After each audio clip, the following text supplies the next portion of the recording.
ಆದರೆ ದಿನಾಂಕ 29/9/2024 ವಿಜಯನಗರ ಜಿಲ್ಲೆ ಹೊಸಪೇಟೆ ನಗರದ ಡಾಕ್ಟರ್ BR ಅಂಬೇಡ್ಕರ್ ಭವನದಲ್ಲಿ ಒಳ ಮೀಸಲಾತಿ ಐಕ್ಯತಾ ವೇದಿಕೆ ಕಾರ್ಯಕ್ರಮ ನಡೆಯಿತು.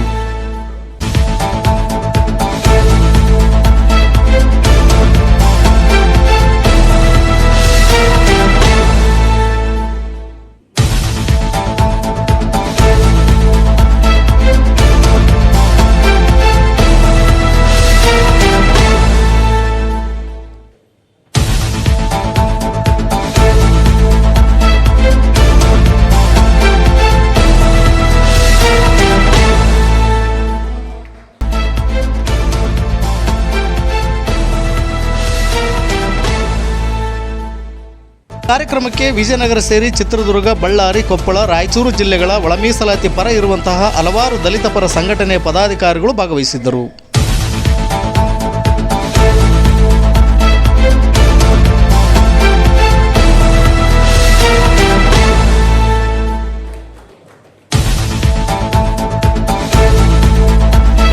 ಕಾರ್ಯಕ್ರಮದ ಪ್ರಾಸ್ತಾವಿಕವಾಗಿ ಮಲ್ಲಿ ಎಸ್ ಮಾದಾಪುರರವರು ಮಾತನಾಡಿ, ಬಸವಣ್ಣರವರ ಶರಣು ಶರಣಾರ್ಥಿ ಎಂಬ ಮಾತಿಗೆ ನಮ್ಮ ತೊಡೆಯ ಚರ್ಮವನ್ನು ಸೀಳಿ ಚೆಮ್ಮಾವಿಗೆ ಮಾಡಿಕೊಟ್ಟು ಋಣ ತೀರಿಸಿದ ಸಮುದಾಯ ನಮ್ಮದು. ಯಾವುದೇ ಪಕ್ಷದವರಾಗಲಿ ಬೊಗಸಿ ಪ್ರೀತಿ ಕೊಟ್ಟರೆ ಕೊಪ್ಪರಿಕೆಯಷ್ಟು ಪ್ರೀತಿ ಹಿಂತಿರುಗಿಸಿಕೊಟ್ಟ ಸ್ವಾಭಿಮಾನದ ಸಮುದಾಯ ನಮ್ಮದು. ಇನ್ನು ಒಳ ಮೀಸಲಾತಿ ಜಾರಿಗಾಗಿ ಪ್ರಾಣವನ್ನೇ ಕೊಟ್ಟಿದ್ದೇವೆ, ಆದರೆ ನಮ್ಮ ಹಕ್ಕು ನಮಗೆ ಸಿಗುತ್ತಿಲ್ಲ ಅನ್ನೋದು ದೊಡ್ಡ ದುರಂತವೆಂದು ವಿಷಾದ ವ್ಯಕ್ತಪಡಿಸಿದರು. ಕಾರ್ಯಕ್ರಮದಲ್ಲಿ ಪ್ರೊಫೆಸರ್ ಹರಿರಾಮ್ ವಕೀಲರು ಮಾತನಾಡಿ, ಸತತ 30 ವರ್ಷಗಳ ನಿರಂತರ ಹೋರಾಟದ ಫಲವಾಗಿ ಸುಪ್ರೀಂ ಕೋರ್ಟ್ ಸದಾಶಿವ ಆಯೋಗವನ್ನು ಜಾರಿ ಮಾಡುವಂತೆ ಆದೇಶಿಸಿದ್ದು, ಅಹಿಂದ ನಾಯಕ ಎಂದು ಬಿಂಬಿಸಿಕೊಳ್ಳುವ ನಮ್ಮ ರಾಜ್ಯದ ಮುಖ್ಯಮಂತ್ರಿಗಳಾದ ಸನ್ಮಾನ್ಯ ಸಿದ್ದರಾಮಯ್ಯನವರು ಒಳ ಮೀಸಲಾತಿಯನ್ನು ಜಾರಿಗೊಳಿಸುವಲ್ಲಿ ಸುಪ್ರೀಂ ಕೋರ್ಟ್ ಆದೇಶವನ್ನು ನಿರಾಕರಿಸುತ್ತಾ ಇದು ಅವೈಜ್ಞಾನಿಕವಾಗಿರುವಂತಹ ಆದೇಶವಾಗಿದೆ ಎಂದು ಹಲವರಿಂದ ಹೇಳಿಸುತ್ತಾ ಕಾನೂನಿನ ಕಗ್ಗೊಲೆ ಮಾಡುತ್ತಿರುವುದು ಖಂಡನೀಯ. ಅತಿ ಶೀಘ್ರದಲ್ಲಿ ರಾಜ್ಯದ ಮೂಲೆ ಮೂಲೆಯಿಂದ ಕೊಲೆ ಮಾದಿಗರು ಒಗ್ಗಟ್ಟಾಗಿ ಮುಖ್ಯಮಂತ್ರಿಯ ಮನೆ ಮುತ್ತಿಗೆ ಹಾಕುವುದು ಅನಿವಾರ್ಯವಾಗಿದೆ ಎಂದರು. ಈ ಸಂದರ್ಭದಲ್ಲಿ ಒಳ ಮೀಸಲಾತಿ ಹೋರಾಟಗಾರರಾದ ಅಂಬಣ್ಣ ಆರೋಲಿಕರ್ ಅವರು ಮಾತನಾಡಿ, ಕಲ್ಯಾಣ ಕರ್ನಾಟಕ ಭಾಗದಿಂದ ಪ್ರತಿ ಜಿಲ್ಲೆಯಿಂದ ಕೇವಲ 100ರಿಂದ 200 ಜನ ದಲಿತ ನಾಯಕರು ಸೇರಿ ಸುಪ್ರೀಂ ಕೋರ್ಟ್ನ ಆದೇಶವನ್ನು ಜಾರಿ ಮಾಡುವವರೆಗೆ ಪ್ರತಿದಿನ ಮುಖ್ಯಮಂತ್ರಿ ಮನೆಗೆ ಮುತ್ತಿಗೆ ಹಾಕಬೇಕಿದೆ ಎಂದು ಕರೆ ಕೊಟ್ಟರು. ಕಾರ್ಯಕ್ರಮ ಮುಂದುವರೆದಂತೆ ಬಾಲಸ್ವಾಮಿ ಕೊಡ್ಲಿ ಅವರು ಮಾತನಾಡಿ, ಕೇವಲ ಒಂದು ಜಾತಿಯ ಹಿತ ಕಾಪಾಡಲಿಕ್ಕೆ ರಾಷ್ಟ್ರೀಯ ಕೆಪಿಸಿಸಿಯಲ್ಲಿ ಕುಳಿತುಕೊಂಡು ಹೊಲೆ ಮಾದಿಗರನ್ನು ಕಡೆಗಣಿಸುತ್ತಿರುವ ರಾಷ್ಟ್ರ ನಾಯಕರಾದ ಮಲ್ಲಿಕಾರ್ಜುನ ಖರ್ಗೆ ಅವರೇ, ಇನ್ನು ಎಷ್ಟು ವರ್ಷಗಳ ಕಾಲ ನಮ್ಮನ್ನು ಶೋಷಣೆ ಮಾಡುತ್ತೀರಿ ಎಂದು ಕಿಡಿಕಾರಿದರು.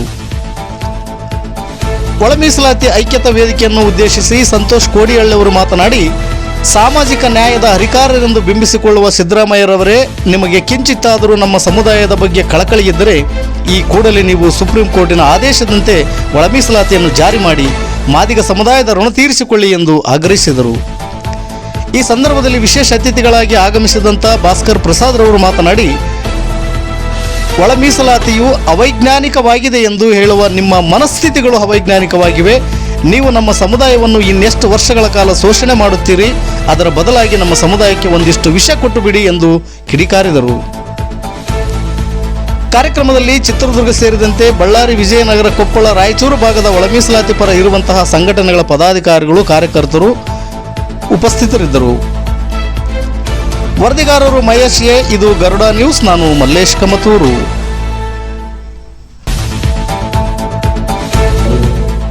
ಹಾಗೂ ಈ ಕಾರ್ಯಕ್ರಮದ ಇವತ್ತಿನ ಉದ್ದೇಶದ ಕುರಿತಾಗಿ ಪ್ರಾಸ್ತಾವಿಕ ನುಡಿಯನ್ನು ಮಾತನಾಡಲು ನನಗೆ ಅವಕಾಶ ನೀಡಿರುವಂತಹ ನಿಮ್ಮೆಲ್ಲರಿಗೂ ಕೂಡ ನನ್ನ ನಮಸ್ಕಾರಗಳನ್ನು ತಿಳಿಸುತ್ತಾ, ಒಳ ಮೀಸಲಾತಿ ಹೋರಾಟ, ಅದರ ಇತಿಹಾಸ, ಅದರ ತೀರ್ಪು, ನಮ್ಮ ಮುಂದಿರುವ ಸವಾಲುಗಳು ಮತ್ತು ನಾವು ತೆಗೆದುಕೊಳ್ಳಬೇಕಾದ ತೀರ್ಮಾನಗಳು, ಈ 4 ವಿಷಯಗಳ ಬಗ್ಗೆ ನಮ್ಮ ಕರ್ನಾಟಕ ರಾಜ್ಯದ ಅನೇಕ ಹಿರಿಯರು ಈ ವೇದಿಕೆ ಮೇಲೆ ಆಸೀನರಾಗಿದ್ದಾರೆ. ಅವರೆಲ್ಲರೂ ಕೂಡ ಈ ವಿಷಯಗಳ ಕುರಿತಾಗಿ ವಿವರವಾಗಿ ಮಾತಾಡ್ತಾರೆ. ಪ್ರಾಸ್ತಾವಿಕ ನುಡಿಯನ್ನು ಉದ್ದೇಶಿಸಿ ನಾನು ಮಾತಾಡ್ಲಿಕ್ಕೆ ಬಯಸೋದೇನೆಂದ್ರೆ, ಒಳ ಮೀಸಲಾತಿ ಸಂವಿಧಾನಬದ್ಧ ಹಕ್ಕು, ಅದನ್ನು ನಾವು ಪಡಿಬೇಕು ಅನ್ನೋದು 25-30 ವರ್ಷಗಳಿಂದ ಮಾಡಿಕೊಂಡು ಬಂದಿರುವಂಥ ನಿರಂತರ ಹೋರಾಟದ ಒಂದು ಚಳುವಳಿ. ಈ ಚಳುವಳಿಯಲ್ಲಿ ನಮ್ಮ ಸಮುದಾಯದ ಅನೇಕ ಹೋರಾಟಗಾರರು ತಮ್ಮ ಜೀವನವನ್ನೇ ಮುಡಿಪಾಗಿಟ್ಟು ತಮ್ಮ ಜೀವಗಳನ್ನು ಕಳೆದುಕೊಂಡಿದ್ದಾರೆ. ಅನೇಕ ಹೋರಾಟಗಾರ ಯುವ ಮಿತ್ರರು ಕಾರ್ಯಕ್ರಮಗಳಿಗೆ ಬರುವ ಸಮಯದಲ್ಲಿ ತಮ್ಮ ಜೀವಗಳನ್ನು ತೆತ್ತಿದ್ದಾರೆ. ಎಷ್ಟು ನೋವಿನ ಸಂಗತಿ ಅಂದ್ರೆ ಅದನ್ನೆಲ್ಲ ನೆನಪಿಸ್ಕೊಂಡೆ ಆ 4 ಲೈನ್ಗಳನ್ನು ನಾನು ಬರೆದಿದ್ದೆ. ಬಸವಣ್ಣನವರ ಶರಣು ಶರಣಾರ್ಥಿಗೆ ನಮ್ಮ ತೊಡೆಯ ಚರ್ಮವನ್ನೇ ಸೀಡಿ ಚಮ್ಮಾವಿಗೆಯನ್ನ ಮಾಡಿಕೊಟ್ಟಿರುವಂತಹ ಸಮುದಾಯ ನಮ್ಮದು. ಯಾವುದೇ ಪಕ್ಷಗಳು ಕೇವಲ ಬೊಗಸೆ ಪ್ರೀತಿಯನ್ನ ನೀಡಿದರೆ ಕೊಪ್ಪರಿಗೆ ಪ್ರೀತಿಯನ್ನ ವಾಪಸ್ ಕೊಟ್ಟಿರುವಂತಹ ಸಮುದಾಯ ನಮ್ಮದು. ಪ್ರಾಣ ತಿಂತಿದ್ದೀವಿ, ಆದ್ರೂ ನಮ್ಮ ಹಕ್ಕು ಸಿಗ್ತಾ ಇಲ್ಲ. ಸಂವಿಧಾನಬದ್ಧ ಅಂತ ಗೊತ್ತು, ತೀರ್ಪು ಕೂಡ ಕೊಟ್ಟಿದೆ ಸುಪ್ರೀಂ ಕೋರ್ಟ್, ಆದ್ರೂ ಜಾರಿ ಮಾಡ್ತಾ ಇಲ್ಲ. ಯಾಕೆ ನಮ್ಮ ನೋವು ಅರ್ಥ ಆಗ್ತಾ ಇಲ್ವಾ ಯಾವ ಸರ್ಕಾರಗಳಿಗೆ? ಇನ್ನು ಎಷ್ಟು ದಿನ ಹೋರಾಟ ಅಂತ ಮಾಡ್ಬೇಕಿದನ್ನ? ಇದೆಲ್ಲದನ್ನ ಗಮನದಲ್ಲಿಟ್ಕೊಂಡು ಇದೇ ವರ್ಷ ಆಗಸ್ಟ್ 1ನೇ ತಾರೀಕು ಬಂದಿರುವಂತಹ ಸುಪ್ರೀಂ ಕೋರ್ಟಿನ ತೀರ್ಪನ್ನು ಇಟ್ಕೊಂಡು ನಾವು ಮುಂದೆ ಏನು ಮಾಡಬೇಕು ಅನ್ನುವ ನಿಟ್ಟಿನಲ್ಲಿ ರಾಜ್ಯದ ವಿವಿಧ ಭಾಗದಲ್ಲಿ ಕಾರ್ಯಕ್ರಮಗಳು ನಡೀತಾ ಇದ್ದಾವೆ. ಆ ಕಾರ್ಯಕ್ರಮದಲ್ಲಿ ನಾವು ಹೊಸಪೇಟೆಯನ್ನ ಕೇಂದ್ರ ಸ್ಥಾನವನ್ನಾಗಿ ಮಾಡಿಕೊಂಡು ಹೊಸಪೇಟೆ, ಬಳ್ಳಾರಿ, ಚಿತ್ರದುರ್ಗ ಮತ್ತೆ ಕೊಪ್ಪಳ ಜಿಲ್ಲೆಯ ಎಲ್ಲಾ ಒಳ ಮೀಸಲಾತಿ ಹೋರಾಟಗಾರರನ್ನ ಒಗ್ಗೂಡಿಸಿಕೊಂಡು ಒಂದು ಐಕ್ಯತಾ ವೇದಿಕೆಯನ್ನಾಗಿ ಮಾಡಿಕೊಂಡು ನಮ್ಮ ಸಮುದಾಯದ ಹಿರಿಯರು ತೀರ್ಮಾನ ಮಾಡುವಂತಹ ನಿಯಮಗಳಿಗೆ ನಾವು ಬದ್ಧವಾಗಿ ನಮ್ಮ ಒಳ ಮೀಸಲಾತಿಯನ್ನ ಪಡೆದುಕೊಳ್ಳಬೇಕು. ಅದು ನಮ್ಮ ಹಕ್ಕು ಅನ್ನುವ ನಿಟ್ಟಿನಲ್ಲಿ ಇವತ್ತಿನ ಈ ಸಭೆಯನ್ನ ನಾವು ಮಾಡ್ತಾ ಇದ್ದೇವೆ. ಇದಕ್ಕೆ ಒಂದಷ್ಟು ಜನ ಹಾಜರಾಗದೇ ಇರಬಹುದು. ಕಾರಣ ಇಷ್ಟೇ, ಪಕ್ಷಗಳಲ್ಲಿ ಗುರುತಿಸಿಕೊಂಡಿರಬಹುದು. ಅದು ಮುಖ್ಯವಾದ ಕಾರಣ ಅಲ್ಲವೇ ಅಲ್ಲ. ಇಲ್ಲಿ ಎಲ್ಲ ಪಕ್ಷದವರು ಇದ್ದಾರೆ, ವೇದಿಕೆ ಮೇಲೆ ಇದ್ದಾರೆ, ವೇದಿಕೆಯ ಮುಂಭಾಗದಲ್ಲಿ ಕೂಡ ಎಲ್ಲ ಪಕ್ಷದವರು ಕೂತಿದ್ದೀರಿ. ಬಟ್ ನಮ್ಮ ಹಕ್ಕು, ನಮ್ಮ ಸಮುದಾಯಕ್ಕೆ ಸಿಗ್ಬೇಕಾಗಿರುವ ಪ್ರಾತಿನಿಧ್ಯ ಸಿಕ್ಕಿಲ್ಲ ಅನ್ನೋದೇ ಆಗಿದೆ ವಿನಃ ನಾವು ಯಾರನ್ನ ಟೀಕೆ ಮಾಡ್ತಿದೀವಿ, ಏನೋ ಮಾಡ್ತಿದೀವಿ ಅಂತಲ್ಲ. ನಮ್ಮ ಹಕ್ಕನ್ನ ನಾವು ಕೇಳ್ತಿದೀವಿ. ಇದು ನಮಗೆ ಸಿಗಬೇಕು ಅಂತ ಹೋರಾಟ ಮಾಡ್ಕೊಂಡು ಬಂದಿರೋದನ್ನ ಸಿಗಬೇಕು ಅಂತಾನೆ ಹೋರಾಟ ಮಾಡ್ತಾ ಇದ್ದೀವಿ ಅಂತ ಹೇಳ್ತಾ ನನ್ನ ಪ್ರಾಸ್ತಾವಿಕ ನುಡಿಯನ್ನ ಚೊಕ್ಕದಾಗಿ ಮುಗಿಸ್ತೇನೆ. ನಮಸ್ಕಾರ, ಜೈ ಭೀಮ್. ಶ್ರೀಯುತ ಎಸ್ ಮಲಿಯಪ್ಪ ಮಾದಾಪುರ ಇವರಿಗೆ ಹೃತ್ಪೂರ್ವಕವಾದಂತಹ ಧನ್ಯವಾದಗಳು. ಅದೇ ರೀತಿಯಾಗಿ ಈ ಒಂದು ಕಾರ್ಯಕ್ರಮದ ಕೇಂದ್ರ ಬಿಂದುಗಳಾಗಿ ನಮ್ಮ ಒಳ ಮೀಸಲಾತಿಯ ಹೋರಾಟದ ಮುಂದಿನ ರೂಪುರೇಷೆಗಳು ಅಥವಾ ನಮ್ಮ ತೀರ್ಮಾನಗಳು, ಈ ಒಂದು ಆಳುವ ಸರ್ಕಾರಕ್ಕೆ ಯಾವ ರೀತಿಯಾಗಿ ಇರಬೇಕು, ಒಂದು ಒಳ ಮೀಸಲಾತಿಯ ಇತಿಹಾಸ ಮತ್ತು ರೂಪುರೇಷೆಗಳ ಬಗ್ಗೆ ಮಾತನಾಡಲು ಈ ಒಂದು ವೇದಿಕೆಗೆ ಶ್ರೀಯುತ ಹರಿರಾಮ್, ಪ್ರೊಫೆಸರ್ ಹರಿರಾಮ್ ಸರ್ ಇವ್ರನ್ನ ಈ ಒಂದು ಕಾರ್ಯಕ್ರಮದ ಕುರಿತಾಗಿ ಮಾತನಾಡಬೇಕಂತೇಳಿ ತಮ್ಮಲ್ಲಿ ವಿನಂತಿಸಿಕೊಡ್ತು.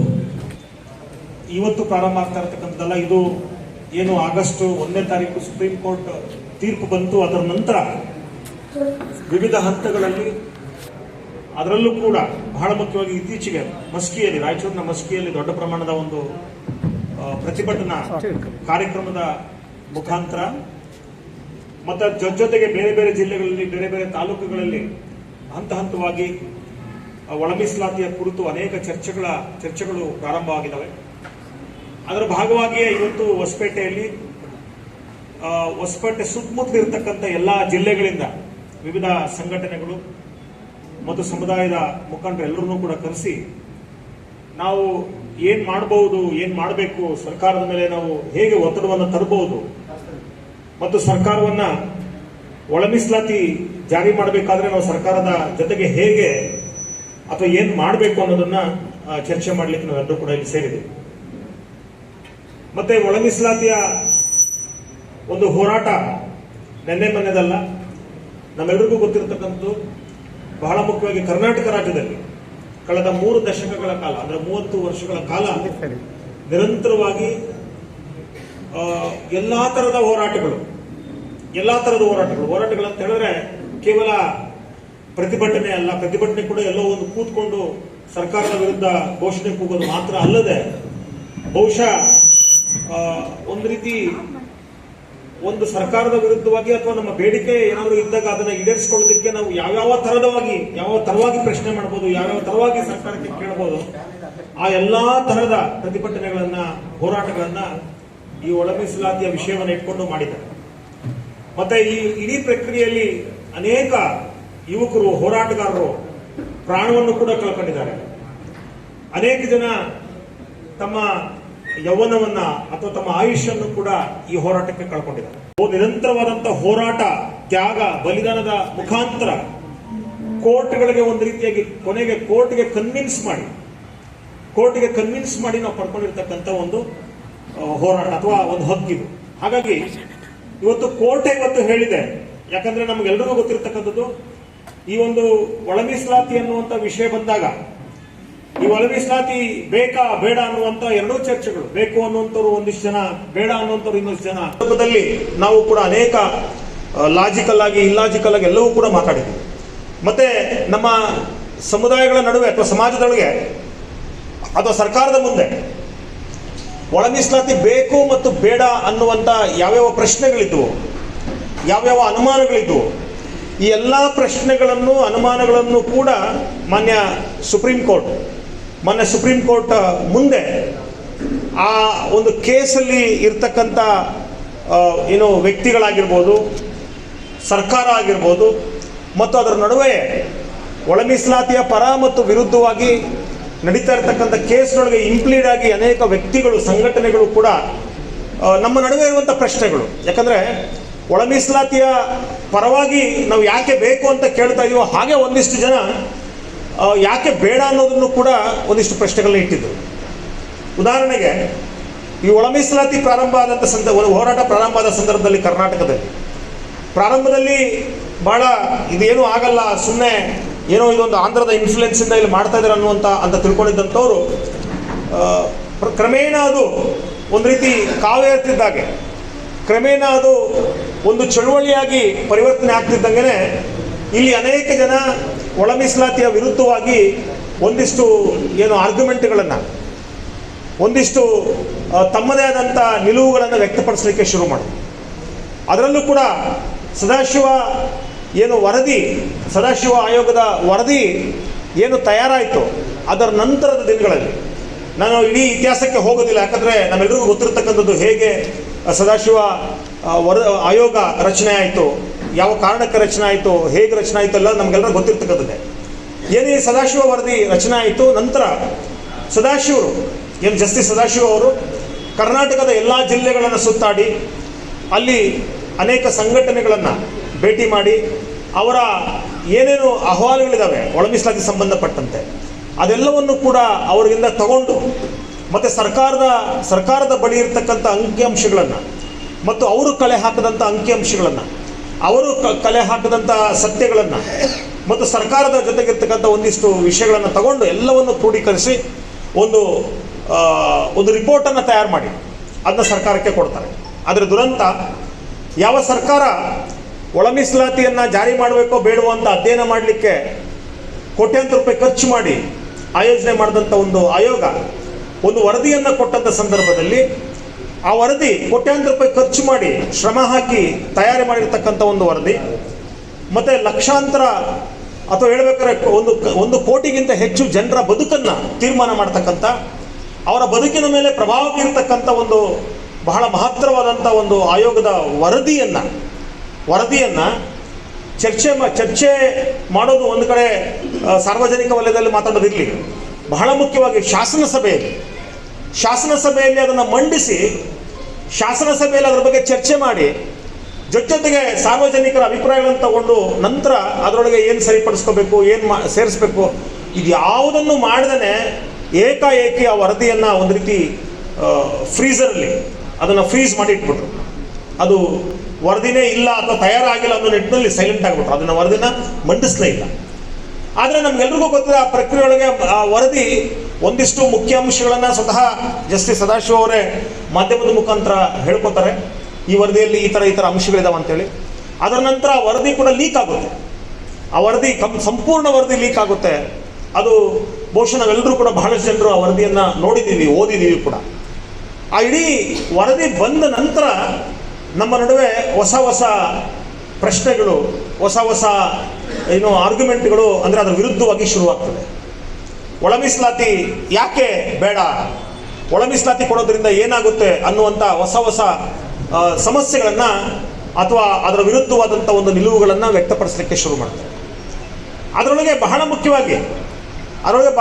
ಮುಖ್ಯವಾಗಿ ವ್ಯಕ್ತಪಡಿಸ್ತಕ್ಕಂಥ ಒಂದು ಅಭಿಪ್ರಾಯ ಅಂದರೆ ಒಳ ಮೀಸಲಾತಿ ಬೇಡ ಅಂತ ಹೇಳೋದಕ್ಕೆ ಅಭಿಪ್ರಾಯ ಇದೆಯಲ್ಲ, ಮೊದಲನೇ ಅಭಿಪ್ರಾಯ ಏನಪ್ಪ ಅಂದರೆ, ಎಲ್ಲರೂ ಅಂದರೆ ಯಾರದನ್ನ ವಿರೋಧ ಮಾಡ್ತಾ ಇದ್ದಾರೆ ಅಂದರೆ, ಮತ್ತೆ ನಾವು ವಿರೋಧ ಮಾಡುವವರ ಸಂಖ್ಯೆ ತಗೊಂಡಾಗ ಅದು ಬಹಳ ಕಡಿಮೆ ಇದೆ. ಯಾಕಂದರೆ ಇದು ಸಾಮಾನ್ಯ ಜನರು ಯಾರೂ ಕೂಡ ಒಳ ಮೀಸಲಾತಿ ಬೇಡ ಅಂತ ಹೇಳ್ತಿಲ್ಲ.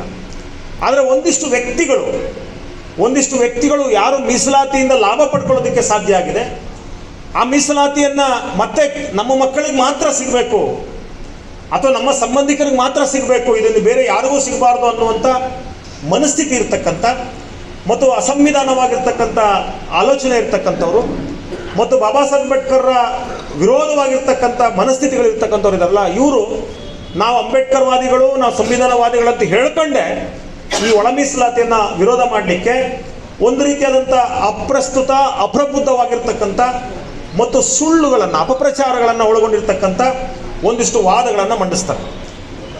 ಅದೇನಪ್ಪ ಅಂದರೆ, ಮೊದಲನೇದಾಗಿ ಹೇಳೋದವರು ಸದಾಶಿವ ವರದಿ, ಅದರಲ್ಲೂ ಕೂಡ ನಾನು ಹೇಳಿದಾಗ ಸದಾಶಿವ ವರದಿ ಮಂಡನೆ ಆದ ನಂತರ ಮತ್ತು ಸುಪ್ರೀಂ ಕೋರ್ಟ್ ಜಡ್ಜ್ಮೆಂಟ್ ಬಂದ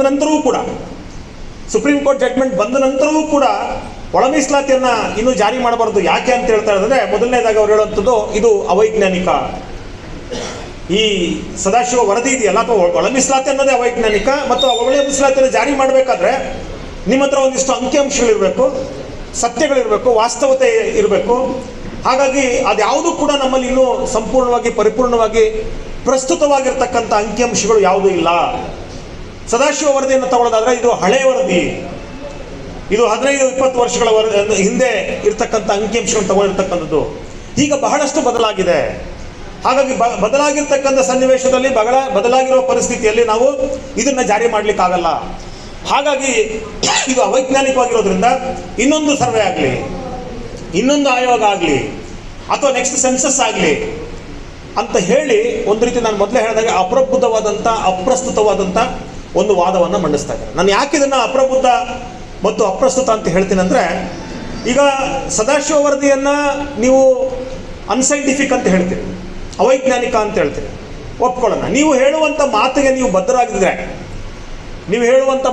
ಬದ್ಧರಾಗಿದ್ದರೆ ಇದು ಅವೈಜ್ಞಾನಿಕನೇ ಅನ್ನೋದಾದರೆ, ಹಾಗಾದರೆ ಈಗ ನಮ್ಮ ಕರ್ನಾಟಕ ರಾಜ್ಯದಲ್ಲಿ ನಮಗೆ ಗೊತ್ತಿದೆ, ಅದರಲ್ಲೂ ಕೂಡ ಬಹಳ ಮುಖ್ಯವಾಗಿ ಶೆಡ್ಯೂಲ್ ಕಾಸ್ಟ್ ಪಟ್ಟಿಯಲ್ಲಿ ಬರ್ತಕ್ಕಂಥ ಬಹುತೇಕ ಜಾತಿಗಳಿಗೆ ಪ್ರತ್ಯೇಕವಾದಂಥ ನಿಗಮಗಳನ್ನು ಸರ್ಕಾರ ರಚನೆ ಮಾಡಿದೆ. ಆ ನಿಗಮಗಳಿಗೆ ಪ್ರತಿ ವರ್ಷ ಸರ್ಕಾರ ಒಂದಿಷ್ಟು ಹಣವನ್ನು ಕೂಡ ಮಂಜೂರು ಮಾಡ್ತದೆ.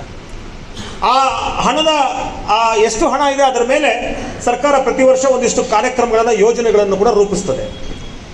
ಈ ಎಲ್ಲ ಎಷ್ಟು ಹಣವನ್ನು ಬಿಡುಗಡೆ ಮಾಡಬೇಕು, ಯಾವ ಯೋಜನೆಗಳನ್ನು ರೂಪಿಸಬೇಕು, ಇವ್ರಿಗೆ ಯಾವ ಕಾರ್ಯಕ್ರಮಗಳನ್ನು ಕೊಡಬೇಕು ಅಂತ ಹೇಳಿ ನೀವು ಯಾವ ಅಂಕಿ ಅಂಶದ ಆಧಾರದ ಮೇಲೆ ಮಾಡ್ತಾ ಇದ್ದೀರಿ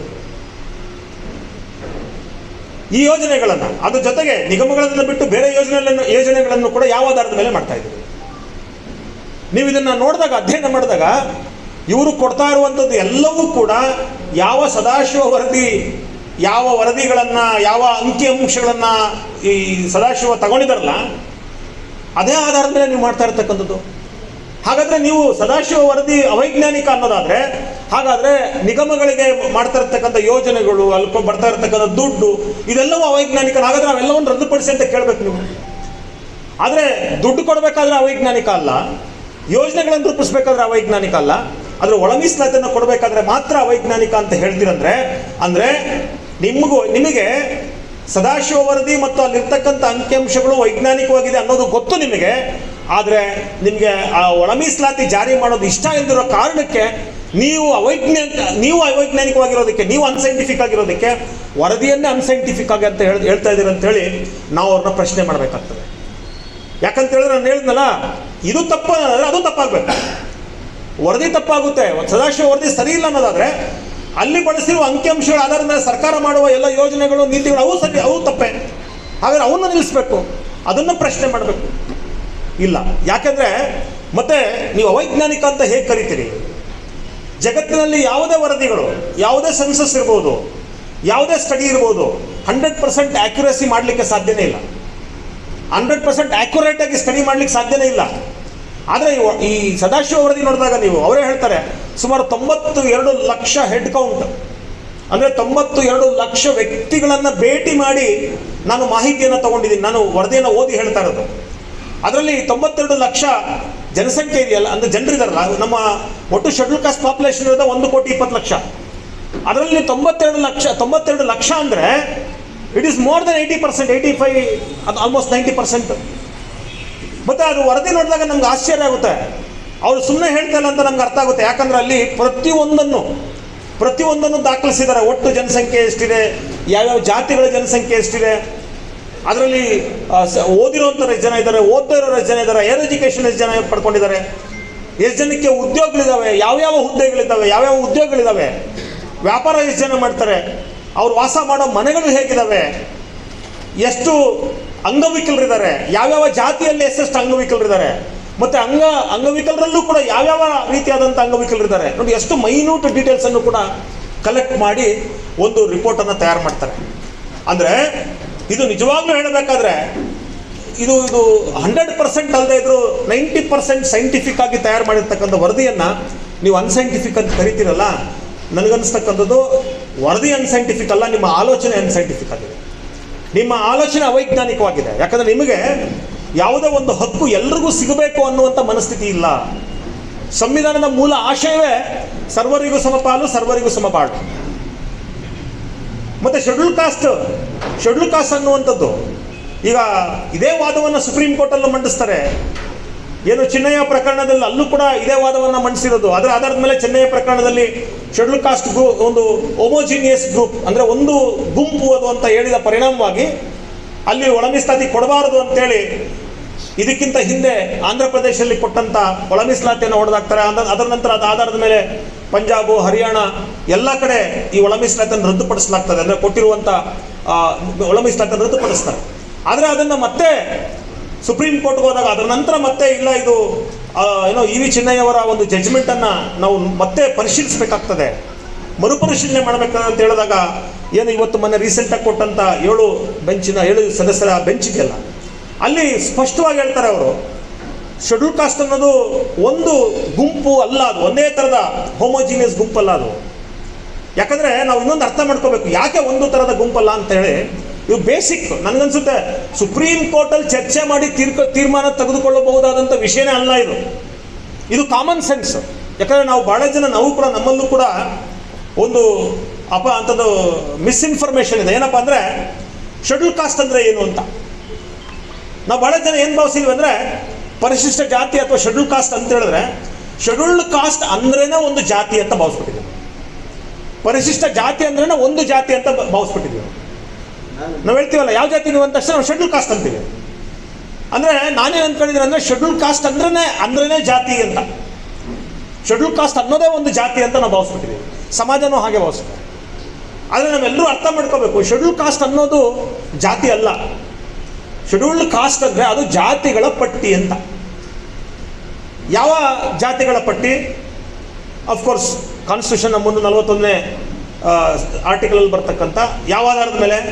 ಅಗೇನ್ 15(4), 16(4) ಆರ್ಟಿಕಲಲ್ಲಿ ಬರ್ತಕ್ಕಂಥ ಸಾಮಾಜಿಕ ಶೈಕ್ಷಣಿಕವಾಗಿ ಹಿಂದೆ ಉಳಿದಿರ್ತಕ್ಕಂಥ ಸಮುದಾಯಗಳು, ಜೊತೆಗೆ ಸರ್ಕಾರಿ ನೌಕರಲ್ಲಿ ಅವರ ಜನಸಂಖ್ಯೆಗೆ ಅನುಗುಣವಾಗಿ ಪ್ರಾತಿನಿಧ್ಯ ಸಿಗದೇ ಇರತಕ್ಕಂಥ ಸಮುದಾಯಗಳು, ಇವನ್ನ ನಾವು ಶೆಡ್ಯೂಲ್ಡ್ ಕಾಸ್ಟ್ ಲಿಸ್ಟಲ್ಲಿ ಸೇರಿಸಿದ್ದಾರೆ. ಒಂದಿಷ್ಟು ಸಮುದಾಯಗಳನ್ನು ಯಾಕೆ ಅವ್ರನ್ನ ಶೆಡ್ಯೂಲ್ ಕಾಸ್ಟ್ ಅಂತ ಕರೀತಾರೆ ಅಂದರೆ, ಈ ಜಾತಿಗಳಿಗೆ ಎಲ್ಲ ಉಳಿದಂಥ ಜಾತಿಯ ರೀತಿಯಲ್ಲೇ ಇವರಿಗೆ ಎಲ್ಲ ಸೌಲಭ್ಯಗಳು ಸಿಕ್ಕಿಲ್ಲ, ಇವರಿಗೆ ಎಲ್ಲ ರಂಗದಲ್ಲೂ ಕೂಡ ಇವರು ಮುಂದುವರೆದಿಲ್ಲ, ಹಿಂದೆ ಉಳಿದಿದ್ದಾರೆ. ಹಾಗಾಗಿ ಇವ್ರನ್ನ ಒಂದು ಪ್ರತ್ಯೇಕ ಪಟ್ಟಿ ಮಾಡಿ ಇವರಿಗೆ ವಿಶೇಷ ಸೌಲಭ್ಯಗಳನ್ನು ಕೊಡೋ ಮುಖಾಂತರ ಇವ್ರನ್ನ ಮುಂಚೂಣಿಗೆ ತರಬೇಕು, ಸಮಾಜದ ಮುಖ್ಯವಾಹಿನಿಗೆ ತರಬೇಕು ಅಂತ.